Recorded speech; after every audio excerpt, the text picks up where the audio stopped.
వైజాగ్ వేదికగా సౌత్ ఆఫ్రికాలో జరిగినటువంటి సిరీస్ డిసైడర్లో 3వ వన్డేలో భారత్ ఆల్రౌండ్ షోతో అదరగొట్టింది. పర్యాటక ప్రొటీస్ జట్టును 9 వికెట్ల తేడాతో టీమిండియా చిత్తు చేసింది. దీంతో 3 వన్డేలు సిరీస్ను 2-1 తేడాతో రాహుల్ సేన సొంతం చేసుకుంది. 271 పరుగుల లక్ష్యాన్ని భారత్ కేవలం 1 వికెట్ మాత్రమే కోల్పోయి 39.5 ఓవర్లలో ఛేదించింది. లక్ష్య ఛేదనలో ఓపెనర్లు రోహిత్ శర్మ, యశస్వి జైస్వాల్ తొలి వికెట్కు 155 పరుగుల అదిరిపోయే ఆరంభాన్ని ఇచ్చారు. 75 పరుగులు చేసి సెంచరీ దిశగా వెళ్తున్నటువంటి రోహిత్ను స్పిన్నర్ కేశవ్ మహారాజ్ పివిలియన్కు పంపాడు. కానీ జైస్వాల్ మాత్రం ఎక్కడా తగ్గలేదు. ప్రత్యర్థి బౌలర్లకు ధీటుగా ఎదుర్కొంటూ తన తొలి వన్డే సెంచరీ మార్క్ను జైస్వాల్ అందుకున్నాడు.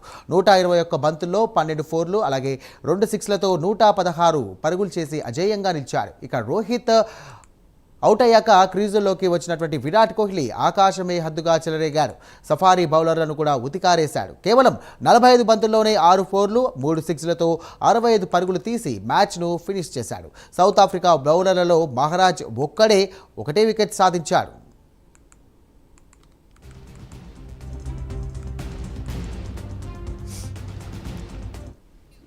అంతకుముందు కెప్టెన్ కేఎల్ రాహుల్ టాస్ గెలిచి సౌత్ ఆఫ్రికాకు బ్యాటింగ్ అప్పగించారు. వరుసగా టాస్ ఓటముల తర్వాత టాస్ గెలవడం భారత్కు పాజిటివ్గా మారింది. అయితే టాస్ ఓడి బ్యాటింగ్ చేసినటువంటి సౌత్ ఆఫ్రికా 47.5 ఓవర్లలో 270 పరుగులకు ఆల్అవుట్ అయింది.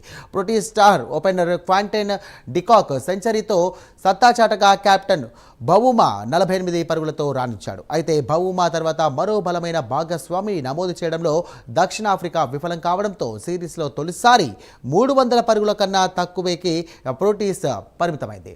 మిడిల్ ఓవర్లలో భారత బౌలర్లు ప్రసిద్ధ్ కృష్ణ అలాగే కుల్దీప్ యాదవ్లు తలా 4 వికెట్లతో ప్రోటీస్ పతనాన్ని శాపించారు.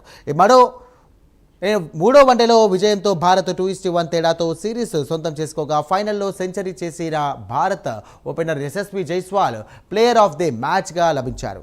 ఇక వన్డే సిరీస్లో 2 సెంచరీలు 1 హాఫ్ సెంచరీతో చెలరేగిన విరాట్ కోహ్లీకి ఇక ప్లేయర్ ఆఫ్ ది మ్యాచ్ అలాగే ప్లేయర్ ఆఫ్ ది సిరీస్ కూడా దక్కింది. టెస్ట్ సిరీస్లో ఘోర ఓటమి తర్వాత వన్డే సిరీస్ ఇండియా దక్కించుకోవడంతో భారత అభిమానులకు కాస్త ఊరట దక్కింది.